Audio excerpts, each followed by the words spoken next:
4 नंदों वाले ससुराल में एक साधारण सी लड़की की शादी तय होती है, पर दुल्हन बनने वाली दिशा के मन में एक अजीब सा डर बैठ जाता है। वो नहीं चाहती कि उसकी शादी उसके जन्मदिन के आसपास हो, क्योंकि बेटी, अब ससुराल वालों की मर्जी के आगे कोई क्या ही कह सकता है। वो लोग इसी महीने शादी करना चाहते हैं। माँ, मैंने आपसे पहले ही कहा था कि मैं अपना जन्मदिन बीतने के बाद ही शादी करूंगी। क्या आपने उन्हें ठीक से समझाया नहीं? बेटी, मैंने अपनी तरफ से बहुत कोशिश की कि शादी अगले महीने को टल जाए, लेकिन वो लोग मानने को तैयार ही नहीं हुए।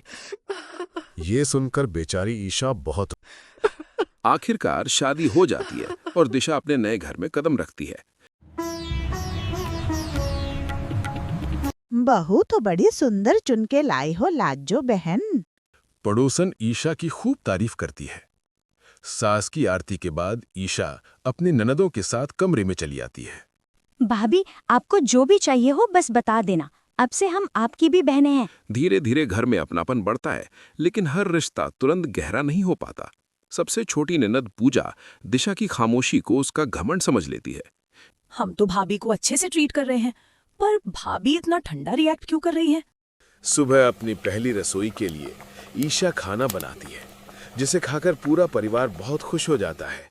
बहू ने खाना तो बहुत ही स्वाद बनाया है। वाह बहू, मजा आ गया। हाँ भाभी, मजा ही आ गया। इतना टेस्टी खाना, अब तो बाहर से कुछ मंगवाने की जरूरत ही नहीं पड़ेगी। भाभी, हमें भी ऐसा खाना बनाना सिखा दे रहा। सब खाने की तारीफ करते हुए खाना खा लेते हैं। फिर कुछ दिनों बाद एक दिन पूजा घर आकर ईशा के कमरे में चली जाती है। भाभी, कल मेरी मेकअप क्लास में टेस्ट है।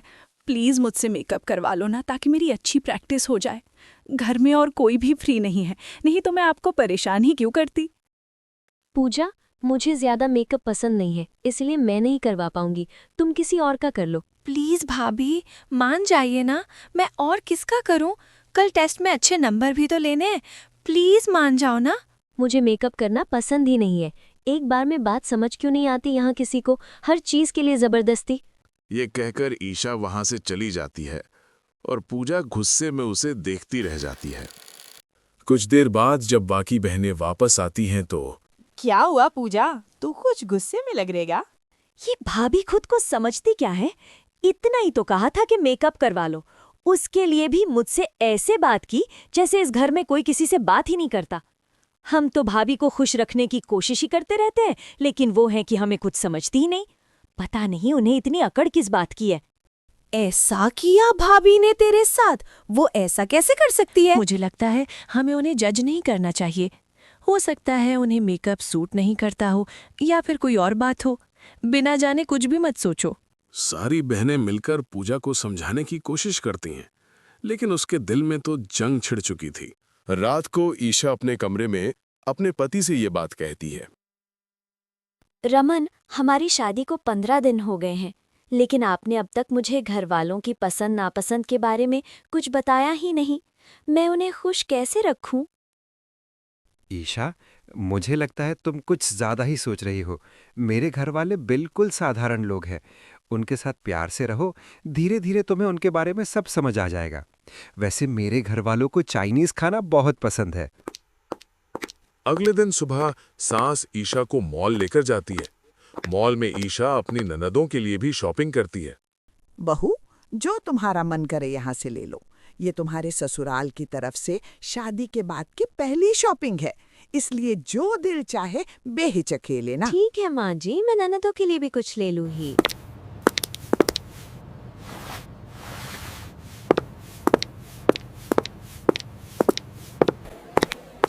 ये कहकर सास वहां से चली जाती है और फिर सास बहू मिलकर खूब शॉपिंग करती है। शाम होते होते दोनों घर लौट आती हैं।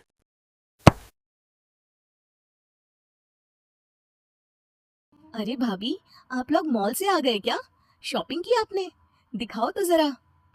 आज तो तुम्हारी भाभी ने तुम सबके लिए भी शॉपिंग की है। मैं सबके लिए कुछ ना कुछ लेकर आई हूँ। देखो पूजा, तुम्हारे लिए लेटेस्ट फैशन की ये ब्रांडेड ड्रेस लाई हूँ। बताओ तुम्हें कैसी लगी? भाभी, जब आपको मेरी पसंद नापसंद के बारे में कुछ पता ही नहीं है तो किसने कहा था मेरे लिए ड्रेस लेने को? जैसे आपको अपनी पसंद किसी के जोर से थोप दी जाए तो आपको भी अच्छा नहीं लगेगा, वैसे ही मुझे भी अच्छा नहीं लगा। समझिए आप? पूजा, अपनी भाभी से ऐसे कौन बात करता है? अभी के अभी माफी मांगो। नहीं माँ, मैं किसी से भी माफी नहीं मांगूंगी। जब भाभी हमें पसंद ही नहीं करती तो फिर वो अच्छा बनने का नाटक क्यों कर रही हैं? सब लोग मिलकर पूजा को समझाने की कोशिश करते हैं, लेकिन पूजा का गुस्सा शांत नहीं होता। अगले दिन ईशा रसोई में सबके लिए चाइनीज खाना बनाती है। Manchurian, fried rice, momos, noodles और स्प्रिंग रोल्स। फिर वो सबको टेबल पर खाना परोसती है। बहू, खुशबू तो बहुत अच्छी आ रही है। तुम्हें कैसे पता चला कि हमारे घर में चाइनीज खाना बहुत पसंद है सबको? माँ जी, वो मैंने रमन से पूछा था। अब आप सब मेरा परिवार हो, तो आपकी पसंद के बारे में मुझे नहीं पता होगा तो किसको पता होगा? खुश रहो बहू। देखा पूजा, भाभी तुम्हें खुश करने के लिए कितने जतन कर रही हैं। भाभी, माना हमें चाइनीज पसंद है, लेकिन सुबह के नाश्ते में चाइनीज कौन खाता है? अपनी ननद की ऐसी बात सुनकर ईशा अपने कमरे में बैठकर रो रही थी।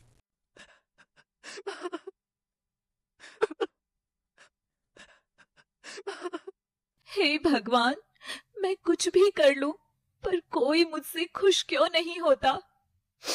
लेकिन समय जैसे जैसे आगे बढ़ता है, वैसे वैसे दिशा का जन्मदिन पास आने लगता है। पूरा परिवार। माँ, मैं चाहता हूँ कि ईशा का पहला जन्मदिन ससुराल में कुछ खास तरीके से मनाया जाए, लेकिन क्या करूँ? मुझे कुछ समझ ही नहीं आ रहा। अरे भाई, जिसका जन्मदिन है उससे भी तो पूछ लो, आखिर वो क्या चाहती हाँ है। बेटा, तुम्हारे पापा बिल्कुल सही कह रहे हैं। हमें बहू से भी तो पूछना चाहिए कि वो ससुराल में अपना पहला जन्मदिन कैसे मनाना चाहती है। नहीं, भाभी के जन्मदिन की सारी तैयारी मैं ही करूंगी। मुझे लगता है मैंने उनके साथ बहुत गलत किया है। बस फिर तभी ईशा वहां आ जाती है।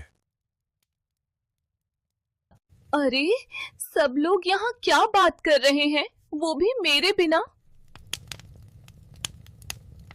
बहू, तुम्हारा जन्मदिन आ रहा है। तुम अपना पहला जन्मदिन ससुराल में कैसे मनाना चाहती हो? माँ, चाहे जो भी खर्चा हो, मैं कुछ खास करना चाहता हूँ। मुझे ना गवार क्या गाला। मुझे अपना जन्मदिन नहीं मनाना है। पर क्यों भाभी? हम आपका जन्मदिन मनाएंगे ना, आपको बहुत मजा आएगा। जब मैं कह रही हूँ कि जन्मदिन नहीं मनाना है तो मान लीजिए ना। हर बात में जबरदस्ती क्यों करते हैं आप लोग? वो रोते हुए कमरे में चली जाती है। घर वाले हैरान रह जाते हैं। उन्हें समझ नहीं आता कि जन्मदिन से किसी को इतनी नफरत क्यों हो सकती है। देख लिया आप लोगों ने? अब भी क्या मुझे ही गलत कहेंगे आप लोग? भाभी हमें अपना समझती ही नहीं है। फिर एक दिन जब ईशा अपने पति के साथ बाहर गई हुई थी, तभी उसके मायके से उसकी माँ और भाई घर आ जाते हैं। अरे, आप लोग आने वाले थे? अगर पहले पता होता तो मैं ईशा को रोक लेती। नहीं बहन जी, हम तो आप लोगों से ही मिलने आए थे, ये देखने कि ईशा यहाँ सबके साथ घुल मिल गई है या नहीं। आंटी जी, बुरा मत मानिएगा, आपने भाभी को कुछ ज्यादा ही सिर चढ़ा रखा है। अरे, हमने उनसे सिर्फ इतना ही तो कहा था कि हम उनका जन्मदिन मनाएंगे, तो इसमें उन्हें इतनी क्या दिक्कत हो गई कि उन्होंने चिढ़कर जवाब दे दिया। मेरी बहन बुरी नहीं है, वो बहुत अच्छी है। बेटा, तुम शांत हो जाओ। बात ये है कि उसने जन्म लेते ही अपनी माँ को खो दिया था। फिर कुछ साल बाद पापा, आप मेरे बर्थडे पर मुझे इस बार साइकिल ला दीजिए ना। मेरे सारे दोस्तों के पास साइकिल है। प्लीज पापा, प्लीज पापा, नहीं तो मैं अपना बर्थडे ही नहीं मनाऊंगी। ठीक है ईशा बेटा, मैं तुम्हारे लिए साइकिल ले आऊंगा। अगले ही दिन ईशा के पापा ईशा के लिए साइकिल भिजवा देते हैं। पर वाओ माँ, मेरी साइकिल आ गई, मेरी साइकिल आ गई। देखो ना माँ, कितनी सुंदर है। तभी ईशा की माँ के फोन की घंटी बज उठती है। ईशा के पिता का एक हादसा हो चुका था। वो दोनों बच्चों को लेकर अस्पताल पहुंची तो वहां पता चला कि उसके पिता की मृत्यु हो चुकी थी। बस बेटा, तभी से ईशा अपना जन्मदिन नहीं मनाती। हो सके तो उससे इस बात पर कोई जबरदस्ती मत करना। मैंने पहले ही कहा था कि भाभी को जज मत करो। सुना लिया ना पूजा, अब समझ आया? ये कहकर ईशा के घर वाले वहां से चले जाते हैं। शाम को जब रमन घर आया तो बहनों ने उसे सारी बात बता दी। कोई चिंता की बात नहीं, अभी भी सब संभाला जा सकता है। मैं ईशा से बात करूंगा और इस बार उसका जन्मदिन हम मिलकर साथ मनाएंगे। Happy birthday to you, happy birthday to you, happy birthday dear Isha। मैंने मना किया था, फिर भी आप लोगों ने मेरा जन्मदिन मनाया। ईशा रुको, मेरी बात तो सुनाओ। Don't walk away. Please, I beg you, just stop for a second and listen to me. Wait, please, don't go. क्या तुम्हारे पापा ये सब देखकर खुश होंगे? अब नई जिंदगी की शुरुआत करो, सब अच्छा होगा। ईशा, हम सब जानते हैं कि तुम अपना जन्मदिन क्यों नहीं मनाना चाहती, लेकिन जो हो गया उसे अब भूलने की कोशिश करो। अब तुम एक नए परिवार का हिस्सा हो। जिंदगी हमेशा एक जैसी नहीं रहती। जो कुछ भी हुआ उसमें तुम्हारी कोई गलती नहीं थी। रमन के इतना समझाने के बाद ईशा को अपनी गलती का एहसास होता है। वो घर जाती है और अपने नए परिवार के साथ अपना जन्मदिन मनाती है। एक ननद उसका मेकअप करती है तो दूसरी उसके लिए ड्रेस लेकर आती है। फिर सब मिलकर रेस्टोरेंट जाते हैं जहां ईशा का केक काटने का समारोह होता है। इस तरह ईशा ने ससुराल में अपना पहला जन्मदिन मनाया।